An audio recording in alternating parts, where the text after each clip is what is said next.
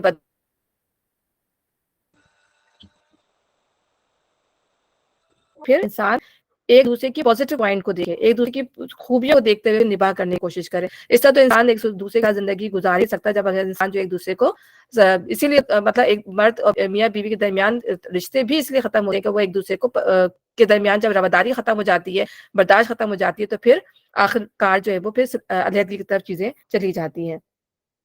اسی طرح جو ہے بعض دفعہ قرض دینے لینے والے لڑائی جھگڑے کر لیتے ہیں کہ قرض لینے والے کے پاس قرض ادا کرنے کے لیے پیسے نہیں ہوتے اور قرض دینے والا تقاضا کرتا رہتا ہے. تو پھر اس میں بھی جو ہے دل بڑا کرنے کی ضرورت ہے ان لوگوں کو جو قرض دیتے ہیں، ٹھیک ہے نا؟ اگر اسے دیکھنا چاہیے کہ اگر جس کو اس نے قرض دیا تھا کہ وہ واقعی مجبور ہے، وہ ادا نہیں کر پا رہا، تو اس کو ڈھیل دینا چاہیے. اور جب تک وہ ڈھیل دے گا اس کے لیے اس کا ایوری ڈے اس کا جو ہے وہ صدقہ لکھا جائے گا. کہ فرض کرے اس نے 1 مہینے کے لیے اس کو ڈھیل دے دی، تو جتنے دن تک وہ ڈھیل دیتا رہے گا، وہ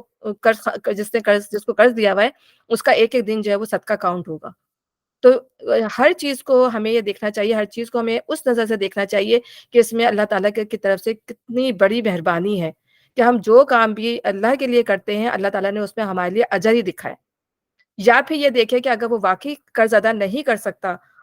اور دینے والے کے پاس اللہ نے اتنا دیا ہے کہ وہ اس کو اتنی ضرورت نہیں ہے، تو پھر جو ہے وہ اللہ کے خاطر اس کو معاف بھی کرتے. کہ سود کے معاملے میں ہم نے پڑھا تھا نا کہ سود کا کاروبار کرتے ہیں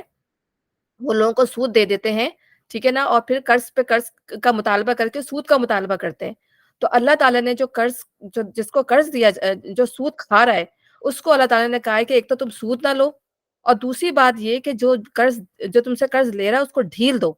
ٹھیک ہے نا؟ اس کے لیے تنگی نہ کرو. تو اللہ تعالیٰ نے دونوں چیزیں سکھائی ہیں، ایک تو تمہیں سود نہیں لینا، اس سے ایکسٹرا پیسے نہیں لینے، اور دوسرے یہ کہ اس کو وقت مقرر تک ڈھیل دو. اور اگر تمہارے پاس استطاعت ہے تو پھر تم اس کو معاف کر دو. اور اللہ تعالیٰ کو معاف کرنے والے لوگ، درگزر کرنے والے لوگ جو ہیں وہ بہت، اور اللہ اپنی رحمت سے ایسے لوگوں کو زیادہ نوازتا ہے. تو قرض دینے والا تقاضا کرتا رہتا ہے، تو پھر اس میں بھی دل بڑا کرنے کی ضرورت ہے. اگر قرض لینے والا واقعی مجبور ہے تو پھر اس کو ڈھیل دے دے، یا اس کے پاس بہت ہے تو پھر معاف کر دے. اور دل میں آنے والی بخل کے خلاف جانا چاہیے. جب بھی انسان کے دل میں بخیلی پیدا ہو، اور میں کتنی دفعہ ہم لوگ یہ بات کر چکے ہیں کہ بخیلی جو ہے صرف پیسوں سے نہیں ہوتی، بخیلی جو ہماری نفس کی بھی ہوتی ہے. تو ہمیشہ جب بھی ہمیں یہ چیز ہمارے دل میں آئے ہمیں اس کے خلاف جانا چاہیے، اور یہی جو ہے بخل کا علاج ہے.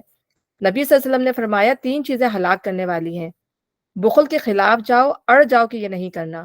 خواہش نفس جس کے پیچھے چلا جائے، ٹھیک ہے، یہ ہلاک، یعنی خواہش نفس جو چاہ رہی ہے ہم وہ کر رہے ہیں. آدمی کا اپنا تعریف چاہنا، کہ اچھا کام کر کے انتظار کرتا رہے کہ میری تعریف ہو یا شکریہ ادا ہو. وہ دوسرے آدمی کی اپنی مرضی ہے، یعنی دوسرے انسان کی مرضی ہے کہ وہ شکریہ ادا کرے یا نہ کرے. یہ انسان نیک کام کر کے وہ ایکسپیکٹ نہ کرے کہ میری تعریف کی جائے، لوگ میرا شکریہ ادا کریں، لیکن دل میں اس چیز کو آنے سے بچائیں. بعض دفعہ لوگ شکریہ ادا کرنا بھول جاتے ہیں. جیسے کھانا، جب فرض کریں گھروں میں بھی یہ ہوتا ہے کہ آپ نے کھانا بنایا، کھانا آ کے رکھا، اس میں بچوں نے بھی مین میک نکال دی، ہسبینڈ نے بھی میک بنا دی، اور ہم کیا کرتے ہیں، منہ بنا لیتے ہیں، چیخنا چلانے شروع کر دیتے ہیں. تو اگر ہم اللہ کے خاطر صبر کر لیں تو وہ ہمارے لیے جو ہے وہ اجر لکھ دیا جائے گا. ٹھیک ہے، ہوتی ہے کبھی اچھا بھی بن جاتا ہے، کبھی برا بھی بن جاتا ہے. تو اللہ تعالیٰ کے لیے صبر کر لیں تو دل کو بڑا کر لیں.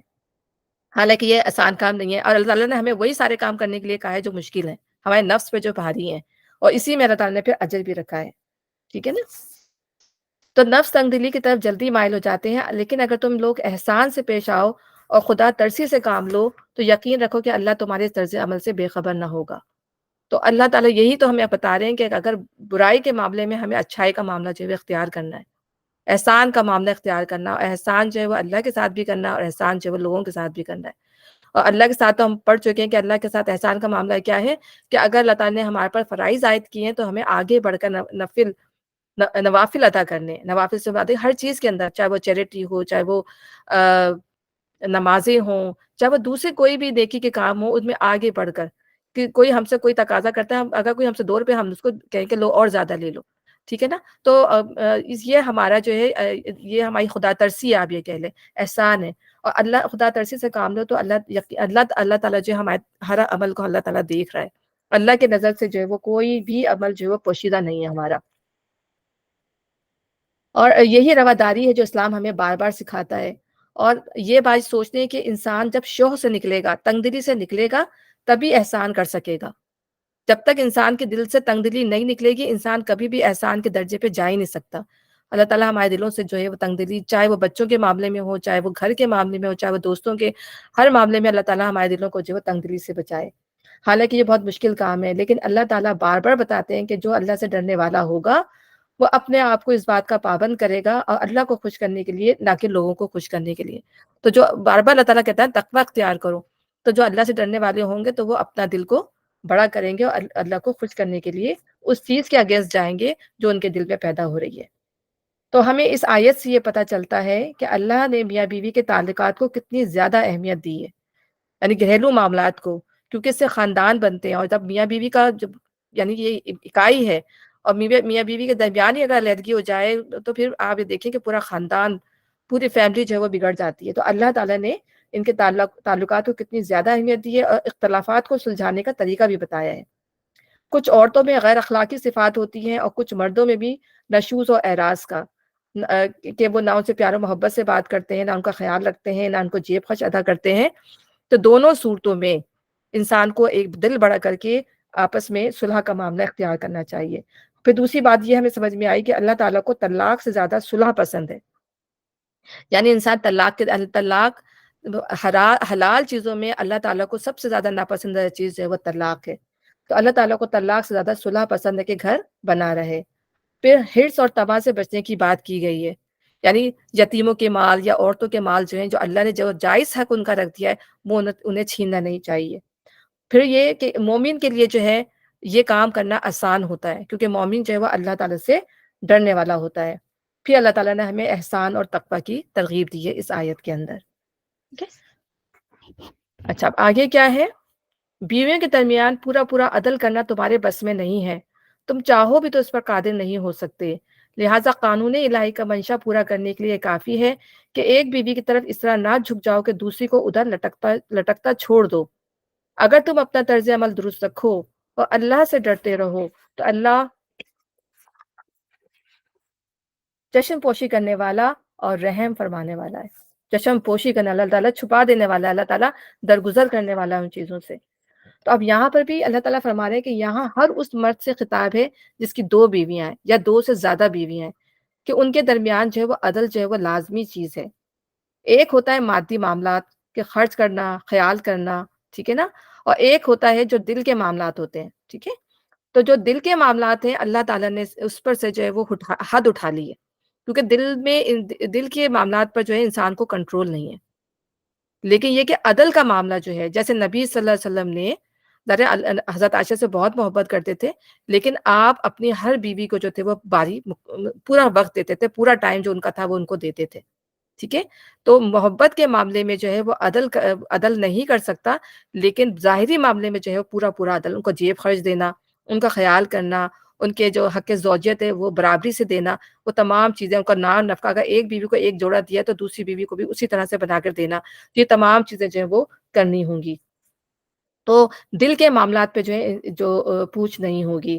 اس لیے اللہ تعالیٰ نے اس ذمہ داری کو جو ہے انسان سے اٹھا لیا ہے، پوچھ نہیں ہوگی، یعنی دل کے معاملے کی پوچھ نہیں ہوگی۔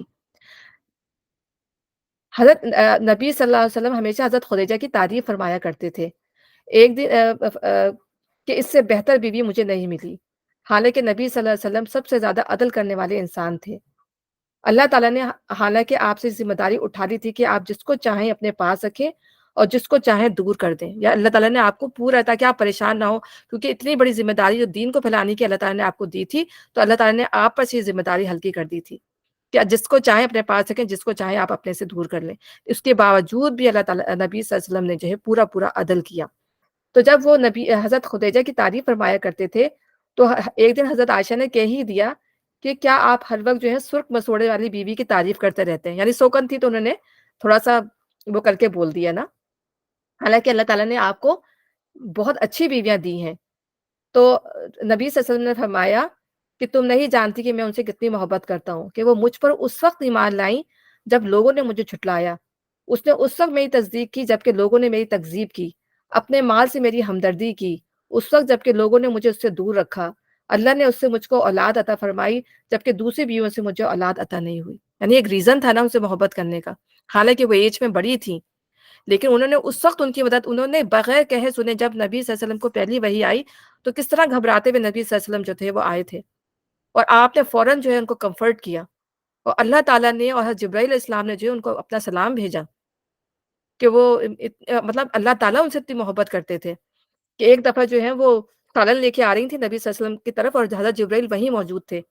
تو انہوں نے کہا کہ حضرت خدیجہ جو ہے وہ آپ کے لیے کھانا لے کے آ رہی ہیں، ان کو اللہ تعالیٰ کا سلام دینا۔ یعنی اتنی محبت، یعنی اللہ تعالیٰ کی طرف سے اللہ اللہ کہہ رہے ہیں نا، نبی وسلم کہہ رہے ہیں کہ مجھے خدیجہ کی محبت عطا کی گئی تھی۔ تو محبت بھی جو ہے وہ رزق کی طرح کی چیز ہے جو اللہ تعالیٰ نے ان کے دل میں اتاری تھی، تو دل کے معاملات جو ہیں اس پہ پوچھ نہیں ہوگی۔ تو ایک دفعہ آپ صلی اللہ علیہ وسلم نے فرمایا کہ مجھے خدیجہ کی محبت عطا کی گئی ہے، حالانکہ آپ صلی اللہ علیہ وسلم حضرت عائشہ سے بھی بہت محبت کرتے تھے،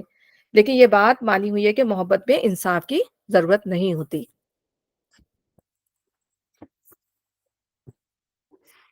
نبی صلی اللہ علیہ وسلم کی حدیث ہے کہ ایک انسان جس کی دو بیویاں ہوں اور وہ ان کے درمیان عدل نہ کرتا ہو، وہ قیامت کے دن اس طرح آئے گا کہ اس کا آدھا حصہ جو ہے وہ گرا ہوا ہوگا۔ یعنی اگر وہ بیویوں کے درمیان عدل نہیں کرتا، ایک کو اس نے شادی کر لی، دوسرے کے ساتھ گھوم رہا ہے پھر رہا ہے، دوسری کو اس نے بالکل اٹکتا ہوا چھوڑ دیا ہے، ٹھیک ہے نا، کہ پڑی رہے گھر میں سڑتی رہے، اس کو نہ جیب خرچ دے رہا ہے نہ پہننے اوڑھنے کو دے رہا ہے، تو پھر ایسے شخص کا جو معاملہ ہے کہ وہ قیامت کے دن جو ہے آدھے جسم کے ساتھ آئے گا اللہ تعالیٰ کے۔ اللہ معاف فرمائے رب العزت۔ یعنی مرد کو اپنی غلطی کی اصلاح کرنی ہے، اور اللہ سے ڈرے تو اللہ تعالیٰ اس کو معاف کر دے گا، اور ان معاملات میں پوچھ نہیں ہے جس کی اللہ تعالیٰ نے ہم سے اس معاملات میں ہم سے نہیں پوچھے گا جس میں جو ہم سے پوچھ نہیں ہے۔ اولاد کی محبت بھی یہی ہوتا ہے کہ بعض دفعہ ہم یہ دیکھتے ہیں کہ حضرت یعقوب علیہ السلام کے 12 بچے تھے، ٹھیک ہے نا، لیکن حضرت یعقوب کو حضرت یوسف علیہ السلام سے کتنی زیادہ محبت تھی، اور اتنی محبت تھی کہ آپ نے رو رو کے غمگین ہو کے جو ہے آپ کی آنکھوں کی بینائی چلی گئی تھی، اتنی زیادہ آپ کو محبت تھی۔ تو محبت پہ اور پھر محبت کے قابل مطلب چیز بنائی جاتی ہے نا، حضرت یوسف کے اخلاق، ان کے کردار، ان کا رویہ، ان کی فرما برداری اتنی زیادہ تھی کہ وہ جو ان کے جو اسٹیپ برادر تھے وہ تو بہت زیادہ لڑاکو جھگڑالو اس ٹائپ کے تھے، ان کے بارے میں بتایا جاتا ہے۔ تو ایک چیز ایک بندے کی ایک کوالٹی بھی جو ہے انسان کو دوسرے انسان سے قریب کر دیتی ہے۔ تو کوئی بھی ہو، اب خلیل دو دوست جو ہوتے ہیں، بعض دفعہ جو ہے ہم کہتے ہیں ہمارے دوست ہمارے گھر والوں سے زیادہ اچھے ہوتے ہیں، کیوں؟ اس لحاظ سے اچھے ہوتے ہیں کہ وہ آپ کو اللہ کی طرف راغب کر رہے ہوتے ہیں، اور گھر والے آپ کو کہاں؟ دنیا کی طرف راغب کر رہے ہوتے ہیں۔ تو یہ محبت جو ہوتی ہے یہ اللہ تعالیٰ جو ہے انسان کی کردار کی وجہ سے، انسان کی شخصیت کی وجہ سے بھی ایک دوسرے کے اندر پیدا ہو جاتی ہے۔ تو اس پر جو ہے ظاہر ہے انسان یہ دل کی حالت ہے اور اس پہ پوچھ نہیں ہے۔ تو اگر ان معاملات میں پوچھیں جس کی استطاعت نہیں ہے، دوسرے سے اپنے تعلقات بہتر کر لینا اللہ سے ڈرتے ہوئے مغفرت کا سبب بنتا ہے۔ تو یہ جو ہے اللہ تعالیٰ سے جب ہم تنگی ہونے کے باوجود اگر ہم جب دل کو بڑا کرتے ہیں تو پھر یہ چیز ہمارے لیے مغفرت کا باعث بنتی ہے، اللہ تعالیٰ ہمیں پھر معاف کرتا چلا جاتا ہے۔ لہٰذا قانونی لائق کا منشا پورا کرنے کے لیے کافی یہی ہے کہ ایک بیوی کی طرف اس طرح نہ جھک جاؤ کہ دوسری کو ادھر لٹکتا چھوڑ دو۔ اگر تم اپنا طرز عمل درست رکھو اور اللہ سے ڈرتے رہو تو اللہ چشم پوشی کرنے والا اور رحم فرمانے والا ہے۔ اگر زوجین ایک دوسرے سے الگ ہی ہو جائیں تو اللہ اپنی وسیع قدرت سے ہر ایک کو دوسری کی محتاجی سے بے نیاز کر دے گا۔ اللہ کا دامن بہت کشادہ ہے اور وہ دانا اور بینا ہے۔ اب پھر اگر کسی جینون وجہ سے علیحدگی کی جا سکتی ہے، ٹھیک ہے نا، اب اللہ تعالیٰ نے صلح کی بھی شرائط بتا دی، یہ بھی ہو گیا، لیکن اس کے باوجود بھی لڑائی جھگڑے جاری ہیں اور کوئی کامن گراؤنڈ پہ بات بنی نہیں رہی، کامن گراؤنڈ کوئی پیدا ہو ہی نہیں رہا۔ اب انہوں نے ٹھان لیے کہ اب جو ہے ہمیں علیحدہ ہو جانا چاہیے، ہوتا ہے بعض دفعہ نہیں بن رہی ہوتی ہے، ہم دیکھتے ہیں کہ کتنے زیادہ ڈائیورس کے کیسز ہوتے ہیں اور بالکل ایک طرح سے مطلب برداشت کی حد ہو جاتی ہے، پھر گزارا مشکل ہو جاتا ہے، تو پھر اللہ تعالیٰ نے اس کا بھی کہہ دیا کہ پھر اگر ایسی نوبت آ جائے کہ بالکل ہی نہیں بن سکے تو اگر پھر وہ علیحدگی کی جا سکتی ہے۔ اگر کامن گراؤنڈ پہ بات نہیں بن رہی تو پھر الگ ہو جانا چاہیے، تو اللہ ان کے لیے کوئی صورت پیدا کر دے گا۔ پھر اللہ کیونکہ اللہ دلوں کے حال جانتا ہے اور یہ بھی جانتا ہے کہ کوئی زبردستی یہ فرض کریں اگر ہسبینڈ صحیح ہے اور عورت جو ہے وہ اپنے حقوق زیادہ چاہتی ہے اور لڑائی جھگڑے پہ لگی ہوئی کہ نہیں، اب ہو سکتا ہے اسے کوئی اور پسند آ گیا ہو، ٹھیک ہے نا، اور ہو سکتا ہے کہ ماں باپ نے اس کی زبردستی شادی کر دی ہو، یہ بھی ہوتا ہے، بعض کتنی ہم نے چیزیں اس طرح دیکھی ہے، یا ہو سکتا ہے کہ مرد جو ہے وہ نہ کما رہا ہو، صحیح اس کی کفالت پوری نہیں ہو رہی ہو، تو وہ اپنی طرف سے جو ہے وہ کوئی نہ کوئی بہانہ بنا کے، تو یہ بھی اللہ جانتا ہے کہ وہ کون زبردستی یہ بات اور کون جینون معاملے پہ جو ہے وہ۔ بعض دفعہ ہوتا ہے کہ بعض جینون معاملات ہوتے ہیں کہ مرد جو ہے عورتوں کے ساتھ صحیح سلوک نہیں کرتے، مار پیٹ تک کی نوبت آتی ہے، ہوم جو ہے ہوم وائلنس تک کی نوبت آ جاتی ہے، بچوں سے سفر کر رہے ہوتے ہیں، تو ایسی حالت میں بھی عورت چاہتی ہے کہ پھر میں اس سے علیحدگی لے لوں، تو اللہ تعالیٰ جو ہے ہر معاملے کو جو ہے پھر وہ دیکھنے والا ہے۔ تو جو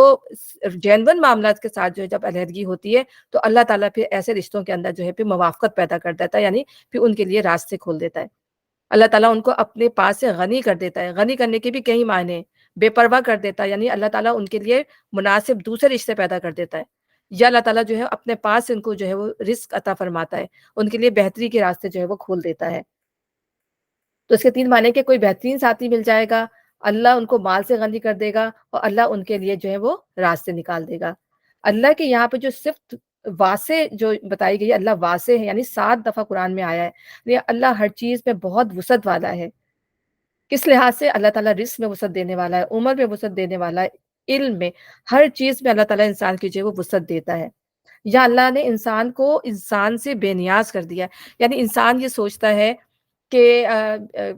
جیسے بیوی جو ہوتی ہے میں شوہر پہ ڈیپینڈنٹ ہوں، اور شوہر اسی طرح کہتا ہے کہ نہیں بیوی جو ہے مجھ پہ ڈیپینڈنٹ ہے تو یہ میری، میں دبا کے رکھوں، میں کچھ بھی کروں یہ میرا کہنا مانے گی، ٹھیک ہے نا؟ میں تو کیا ہوتا ہے ایک دوسرے کے اوپر ڈیپینڈنٹ ہو جاتے ہیں، وہ کہتے ہیں نہیں مجبوری ہے اس کی، ہے نا؟ عورت اپنی مجبوری کہتی ہے، وہ مرد بعد دفعہ عورتیں جو ہے مرد کی مجبوری بن جاتی ہیں کہ نہیں میں نہیں چھوڑ سکتا، ٹھیک ہے نا؟ تو دونوں صورتوں میں تو ایک دوسرے کی اللہ تعالیٰ نے ایک دوسرے سے بے نیاز کر دیا کہ بے نیازی، یعنی اللہ تعالیٰ جو ہے سب سے بڑا فیصلہ کرنے والا ہے، اللہ تعالیٰ پہ انسان ڈیپینڈ کرے، لوگوں پہ ڈیپینڈ نہ کرے، ٹھیک ہے نا؟ کہ کوئی ہر بچے یہ لوگ بعض دفعہ مائیں بھی کہتی ہیں ہاں دیکھو میں مر گئی نا تو دیکھا تمہارے کون دیکھے گا جا کے تمہیں، اگر میں یہاں سے چلی گئی دنیا سے، تو ہم لوگ بھی بچوں کو کبھی کبھی تھریٹن کر دیتے ہیں اس بات کے اوپر غصے میں آ کے کہ میں ہی کرتی رہتی ہوں، میں ہی کرتی ہوں، لوگ کچھ کرتے نہیں ہوں اور دیکھنا میں نہیں ہوں گی تو پھر کیا ہوگا؟ تو ایسا نہیں بولنا چاہیے، کیونکہ اللہ تعالیٰ یہ بے نیازی بنی کہ انسان ایک دوسرے کے اوپر اللہ تعالیٰ دیکھنے والا ہے، ٹھیک ہے؟ اللہ تعالیٰ نے ہمیں ایک دوسرے کے لیے وسیلہ بنایا ہے، لیکن ہم اپنے آپ کو اتنا بڑا نہ سمجھ لیں کہ میں نہیں ہوں گا تو پھر کون دیکھے گا، ایسا نہیں سوچنا چاہیے انسان کو، کیونکہ اللہ ہے، اللہ کی ذات سب سے بڑی ہے، جب انسان نہیں ہوتا تو پھر اللہ تعالیٰ اس کے لیے دوسرے راستے پیدا کر دیتا ہے۔ تو اسی لیے اللہ کے فیصلوں پہ راضی رہنا چاہیے کہ ہم اس پر ڈیپینڈنٹ ہوں گے تو ہمیں ملے گا، ورنہ نہیں ملے گا۔ جیسے ایک باس ہو، وہ اس کی کمپنی میں لوگ کام کر رہے ہوں تو وہ بعض دفعہ وہ فرعون بن جاتا ہے کہ میں نے نوکری دی ہوئی ہے تو نوکری ہے، اگر میں نوکری چھین لوں تو یہ کیا کرے گا، یہ سڑکوں پہ پھرے گا، تو اس طرح کی بھی انسان کے اندر جو ہے فرعونیت آ جاتی ہے، تو ورنہ نہیں ملے گا۔ ایک انسان دوسرے انسان پہ اسی لیے روب ڈالتا ہے، اسی لیے ایک انسان دوسرے انسان کے اوپر جو ہے وہ حاوی ہو جاتا ہے، اور یہ معاملات جو ہے وہ گھر کے اندر بھی ہوتے ہیں، اور یہی معاملات جو ہوتے ہیں گھر کے اندر لڑائی جھگڑے کا باعث بھی بنتے ہیں۔ لیکن زوجین ایک دوسرے سے الگ ہی ہو جائیں تو اللہ اپنی وسیع قدرت سے ہر ایک کو محتاجی سے بے نیاز کر دے گا۔ اللہ کا دامن بہت کشادہ ہے اور بہت دانا، اور وہ بہت دانا و بینا ہے۔ آسمانوں اور زمین میں جو کچھ ہے سب اللہ ہی کا ہے۔ تم سے پہلے جن کو ہم نے کتاب دی تھی انہیں بھی یہی ہدایت کی تھی، اور تم کو بھی اب یہی ہدایت کرتے ہیں کہ اللہ سے ڈرتے ہوئے کام کرو۔ کتنی دفعہ ریپیٹیشن ہے، اللہ سے ڈرتے ہوئے کام کرو، یعنی جتنے بھی معاملات اللہ نے اوپر بتائے ہیں، اللہ تعالیٰ کہہ رہے ہیں کہ اگر تم ان تمام معاملات میں اللہ سے ڈرتے ہوئے کام کرو گے تو کبھی یہ نوبت آئے ہی نہیں، لڑائی جھگڑے کی، فساد کی، ان سب چیزوں کی، اگر انسان اپنے حقوق پر جو ہے انسان جو ہے وہ کنٹینٹ ہو جائے۔ لیکن اگر تم نہیں مانتے تو نہ مانو، آسمان و زمین کی ساری چیزوں کا مالک اللہ ہی ہے، وہ بے نیاز ہے، ہر تعریف کا مستحق بے شک۔ ہاں اللہ ہی مالک ہے ان سب چیزوں کا جو آسمانوں میں اور زمین میں ہے، اور کارسازی کے لیے بس وہی کافی ہے۔ ہر چیز کا مالک جو ہے بادشاہ جو ہے وہ اللہ ہے۔ جتنے بھی لوگ گزرے ہیں اور قومیں گزری، سب کو بہت زیادہ تاکیدی حکم تھا کہ اللہ سے ڈرنا ہے، اور یہی بندوں کے اعمال کو جو ہے وہ درست کرتا ہے۔ تقویٰ دل کے اندر ہوتا ہے جب دل کی اصلاح ہو جاتی ہے تو زبان کی بھی اصلاح ہو جاتی ہے، یعنی پھر کیا ہوتا ہے بعض دفعہ لڑائی جھگڑے زبان درازی سے بھی ہوتے ہیں، بعض عورتیں جو ہوتی ہیں بہت زیادہ زبان دراز ہوتی ہیں، اپنی زبان کی وجہ سے بھی وہ بہت زیادہ نقصان اٹھاتی ہیں، لوگوں سے بھی اور اپنے شوہروں سے بھی، اپنے گھر والوں سے بھی، اپنے خاندان سے بھی۔ تو پھر کیا ہوتا ہے کہ جب انسان کے دل کی اصلاح ہو جاتی ہے تو پھر زبان کی بھی اصلاح ہو جاتی ہے، پھر انسان کے ہاتھ پاؤں کی بھی اصلاح ہو جاتی ہے، سب اللہ کے تابع ہو جاتے ہیں۔ حضرت علی نے فرمایا اللہ جل جلالہ کا خوف، جو اس نے نازل کیا اس پر عمل، اور چھوٹی چیز پر بھی راضی رہنا، اور دنیا سے جانے کے دن کی تیاری کرتے رہنا، اس صفات کے ساتھ جو بھی انسان ہوگا وہ متقی کہلائے گا۔ کتنی خوبصورت بات ہے۔ اب اگر اللہ کی نافرمانی کرو گے اس کو کوئی فرق نہیں پڑتا، یعنی اللہ تعالیٰ نے تو احکام دے دیے، اللہ تعالیٰ نے سمجھا دیا، اور اللہ سے زیادہ بہتر کس کی بات ہو سکتی ہے؟ تو جو حکم ہے ہمارے فائدے کے لیے، وہ سورہ زمر میں اللہ تعالیٰ فرماتا ہے فَإِن تَكْفُرُوا إِنَّ اللَّهَ غَنِيٌّ عَنكُمْ وَلَا يَرْضَىٰ لِعِبَادِهِ الْكُفْرَ، اگر تم کفر کرو تو اللہ تم سے بے نیاز ہے، اور اللہ تعالیٰ اپنے بندوں کے لیے کفر کو پسند نہیں کرتا، ناشکری کو پسند نہیں کرتا۔ اور جہاں بھی کفر کی بات آئی ہے وہاں اللہ تعالیٰ کے غنی ہونے کی بات آئی ہے، یعنی اللہ تعالیٰ تمہارے ناشکرے کا پن سے اللہ تعالیٰ اس کو کوئی کمی نہیں پڑتی، وہ تو غنی ہے، وہ تو آپ سے آپ تعریف کیا گیا ہے۔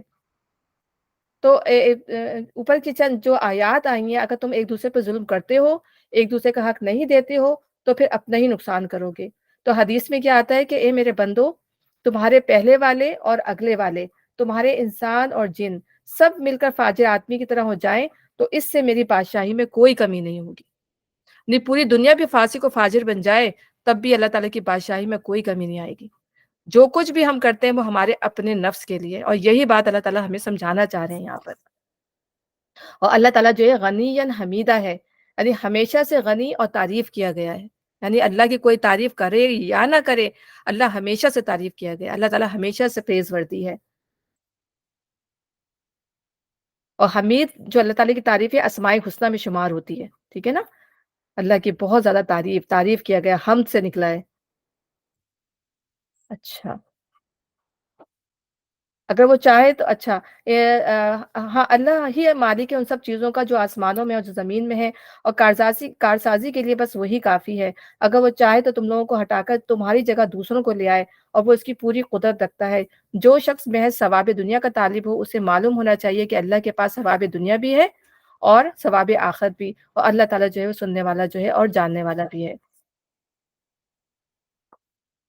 تو پھر اللہ تعالیٰ کیا فرما رہے ہیں؟ انسان کو یہاں پر تیسری دفعہ تکرار ہو رہی ہے، اور اللہ رب العزت کی عظمت کا احساس دل میں پیدا کیا جا رہا ہے، اور اللہ تعالیٰ جو ہے وکیل ہونے کے لیے کافی ہے کہ انسانوں پر بھروسہ نہ کرو، اللہ پر بھروسہ کرو، اور متقین کو اپنے کام کرنے چاہیے۔ اور جو اللہ تعالیٰ فرما رہا ہے کہ ہر نفس پر جو اس نے کمائی کی ہے اللہ اس پر نگراں ہے۔ پھر یہ دعا بھی ہمیں نبی صلی اللہ علیہ وسلم نے سکھائی ہے کہ اللہم استخدمنی ولا تستبدلنی، یا اللہ مجھ سے یہ خدمت لیتا رہے اپنے دین کی، اور مجھے تبدیل نہ کرنا، یعنی میری جگہ کسی اور کا نہ لانا، مجھ سے یہ موقع نہ چھیننا، کیونکہ انسان جب اللہ کی نعمتوں کی ناقدری کرتا ہے تو نعمتیں جو ہیں وہ چھن جاتی ہیں، ٹھیک ہے نا؟ تو جو نعمتیں اللہ تعالیٰ نے ہمیں دی ہیں، جو اسکلز ہمیں اللہ تعالیٰ نے دی ہیں، اگر ہم ان کو ان کے رائٹ جگہ پہ یوز نہیں کریں گے، ان کو استعمال نہیں کریں گے، تو وہ نعمتیں اللہ تعالیٰ جو ہے ہم سے چھین لے گا۔ اللہ تعالیٰ ہمیں معاف فرمائے۔ تو یہ بہت اچھی دعا ہے، بلکہ میں نے ابھی یہ لکھی ہے دعا، مجھے خود بھی یاد کرنی ہے کہ اللہ تعالیٰ مجھ سے یہ خدمت لیتا رہے دین کی، اور مجھے تبدیل نہ کرنا، یعنی میری جگہ کسی اور کو نہ لانا، مجھ سے یہ موقع نہ چھیننا۔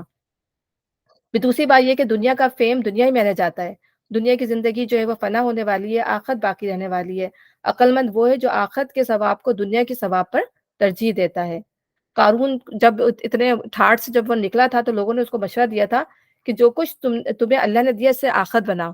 تو اس نے کہا یہ تو میں نے خود سے کمایا ہے، یہ تو میرے اپنے بل بوتے پہ ہے، اسے تو مانا ہے نہیں۔ تو آخر کیا ہوا، اس کا مال ہی اسے کسی کام نہ آیا، وہ اور جو ہے وہ اللہ تعالیٰ نے اس کو زمین میں دھسا دیا۔ تو بعض دفعہ انسان جو ہے وہ اللہ تعالیٰ کہے نا کہ اللہ کے پاس ثواب دنیا بھی ہے اور ثواب آخرت بھی، تو کیا ہے کہ دنیا میں انسان بہت کوشش کرتا ہے کہ میں پوری دنیا حاصل کر لوں، لیکن انسان کو کتنا ملتا ہے؟ انسان کو دنیا بھی پوری طرح نہیں ملتی، کتنی کوشش وہ دنیا حاصل کرنے کے لیے کرتا ہے، لیکن وہ جو ہے جو چیزیں وہ لینا چاہ رہا تھا دنیا اس کو ملتی بھی نہیں ہے پوری۔ تو جو پھر انسان اس کے لیے کیوں اس کے پیچھے اتنا پڑا، ہاں جتنی ضرورت ہے ضرور کوشش کرے، لیکن اس سے زیادہ اگر انسان کرتا ہے تو پھر وہ کیا کرتا ہے کہ اس میں پھر وہ اللہ کے حقوق کو کمپرومائز کر دیتا ہے، زیادہ پانے کے چکر میں وہ اللہ کے حقوق کو کمپرومائز کرتا ہے، اپنی نمازیں، اپنے روزے، اپنی جو بھی نیکی کے کام ہیں وہ پیچھے چلے جاتے، ٹھیک ہے نا؟ ہاں اس کی دنیا کے لیے جد و جہد ضرور کرنا چاہیے، جن دنیا کو پانا ضرور چاہیے، لیکن اس پہ اللہ تعالیٰ کی ذات، اللہ تعالیٰ کے احکامات جو وہ کمپرومائز نہیں ہونا چاہیے۔ تو دنیا میں انسان کو پوری دنیا بھی نہیں ملتی چاہے وہ کتنی ہی کوشش کیوں نہ کرے، تو جو دنیا کی کھیتی چاہتا ہے ہم اس میں سے اس کو دے دیتے ہیں، اور جو آخرت کی کھیتی چاہتا ہے ہم اس کے لیے آخرت کی کھیتی میں اضافہ کریں گے۔ تو جو جلد ملنے والی دنیا چاہتا ہے اسے جلدی دے دیتے ہیں، اور اس میں سے جتنا ہم چاہتے ہیں آخرت میں اس کے لیے کوئی حصہ نہیں، ٹھیک ہے نا؟ یہ قرآن کے اندر ہے یہ۔ تو یہ بھی ہمیں نبی صلی اللہ علیہ وسلم نے بتایا کہ دنیا آخرت کی کھیتی ہے، تو اس سے پتہ چلتا ہے کہ اعمال کا دار و مدار جو ہے وہ نیت پر ہے۔ جو انسان ارادہ کرتا ہے اس کے مطابق جو اس کو پھل ملے گا، جو کچھ بھی ہم کریں گے اس کے مطابق ہم اس دنیا میں پائیں گے۔ دنیا آخرت کی کھیتی ہے، ہمیں جس مقصد کے لیے اللہ تعالیٰ نے ہمیں یہاں بھیجا ہے اس کے مطابق زندگی اگر ہم نے بسر کی ہوگی تو ہم اس کے مطابق ہی وہاں پائیں گے۔ اور اس سے یہ بھی پتہ چلتا ہے کہ اللہ کے نزدیک دنیا کا رتبہ انتہائی کم ہے، مکھی کے پر کے برابر بھی اس دنیا کی کوئی اہمیت نہیں۔ اللہ تعالیٰ کافروں کے بارے میں بتاتا ہے نا کہ اگر مجھے لوگوں کے سارے لوگوں کے کافر ہونے کا اندیشہ نہیں ہوتا تو میں کافر لوگوں کے گھر جو ہیں سونے چاندی کے، ان کی دیواریں، ان کی سیڑھیاں، ہر چیز میں سونے چاندی کے بنا دیتا، یعنی میں ان کو دنیا میں اتنا نواز دیتا ان کے مطلب جو کفر کرنے والے، صرف اس لیے کہ دوسرے لوگ جو ہیں اس سے وہ نہ ہو جائیں۔ تو ظاہر دنیا میں ہم یہی دیکھتے ہیں نا کہ ہم کافروں کو تو دنیا میں اللہ تعالیٰ نوازے چلا جا رہا ہے، اتنی غلطیاں کر رہے ہیں، اتنی برائیاں کر رہے ہیں، ٹھیک ہے نا، لوگوں کو مار بھی رہے ہیں، لوگوں کے ساتھ زیادتیاں بھی کر رہے ہیں، تب بھی اللہ تعالیٰ ان کو نوازے چلے جا رہا ہے۔ تو یہ چیز انسان کے اندر جو ہے پھر وہ اللہ سے ناشکری کا جذبہ پیدا کر دیتی ہے، اللہ کے بارے میں جو غلط فہمیاں دل میں ڈالنا شروع کر دیتی ہے، یہ چیز انسان کے دل میں نہیں آتی۔ اور یہ دن اگر انسان جو ہے وہ اللہ کو ماننے والا ہے، اللہ کے راستے پہ چلنے والا ہے، تقدیر کو ماننے والا ہے، تو وہ یہ سوچ لے کہ یہ سب چیز جو ہے ایک ٹیسٹ کے تھرو ہو رہی ہے، جو بھی دنیا میں معاملات ہو رہے ہیں وہ اللہ کی حکمت کے تحت ہو رہے ہیں، ٹھیک ہے نا، اللہ بہتر جانتا ہے کہ کس کا معاملہ کس کے ساتھ کیا چلنا ہے۔ تو ہمیں ایز اے مومن اللہ تعالیٰ یہ سکھا رہا ہے کہ اگر تم اللہ کی رضا میں راضی رہو گے، تقدیر پر راضی رہو گے، دوسروں کے ساتھ وہی سلوک کرو گے جیسے تم اپنے لیے چاہتے ہو، کہتے ہیں نا کہ تم جیسے اپنے چاہتے ہو تمہاری رسپیکٹ کی جائے ویسے ہی تم دوسروں کی رسپیکٹ کرو، تو وہ ویسے ہی تم اللہ تعالیٰ ویسے ہی تم پر رحم کرے گا جیسے تم دوسروں پر رحم کرتے ہو، ٹھیک ہے نا۔ تو یہ تمام چیزیں جو ہے اللہ تعالیٰ ہمیں ہماری تربیت کر رہے ہیں قرآن کے اندر، بیسیکلی قرآن پورا کا پورا جو ہے وہ ہماری تربیت ہے اگر ہم دیکھیں تو، بار بار یہ چیزیں پلٹ پلٹ کر آئیں گی، پلٹ پلٹ کر آئیں گی، اور حالانکہ یہ چیزیں آسان نہیں ہیں، یہ چیزیں جو ہے نفس پر بہت زیادہ بھاری ہیں اگر ہم دیکھیں تو، لیکن اللہ تعالیٰ انہی چیزوں کے ذریعے جو ہمیں اچھا بنانا چاہتا ہے۔ تو اللہ تعالیٰ ہمیں اس کی توفیق عطا فرمائے کہ جو کچھ ہم پڑھتے ہیں، جو کچھ ہم بولتے ہیں، واقعی ہم انہیں اپنے نفس کے اوپر جو ہے وہ کریں، ہم اپنی کوشش کریں کہ ہم اس کو اپلائی کریں اپنے اوپر، کیونکہ ظاہر سی بات ہے ہر چیز کو بول دینا، اس کو پڑھ دینا جو ہے وہ آسان ہوتا ہے، لیکن اس پر عمل کرنا جو اتنا آسان نہیں ہوتا۔ تو اللہ تعالیٰ سے یہ دعا ہے کہ اللہ تعالیٰ ہمیں اس پر جو ہے وہ عمل کرنے والا بنائے اور ہم سب کو جو ہے وہ سیدھے راستے پر قائم رکھے، ٹھیک ہے۔ ربنا تقبل منا انك انت السميع العليم وتب علينا انك انت التواب الرحيم سبحانك اللهم وبحمدك اشهد ان لا اله الا انت استغفرك واتوب اليك۔ السلام علیکم ورحمۃ اللہ وبرکاتہ۔ وعلیکم السلام وعلیکم ورحمۃ اللہ السلام ورحمۃ وبرکاتہ۔ اللہ وبرکاتہ۔ انشاءاللہ تعالیٰ کل وہی ٹائم ہے ہمارا 4:30 انشاءاللہ، انشاءاللہ انشاءاللہ۔ جزاک اللہ خیر۔ میرا او میرا آیت بتا دیجیے گا۔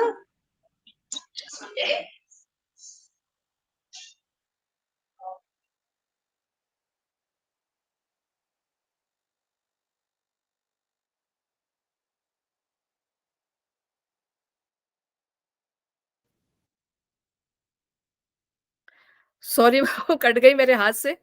تو میں نے جو ہے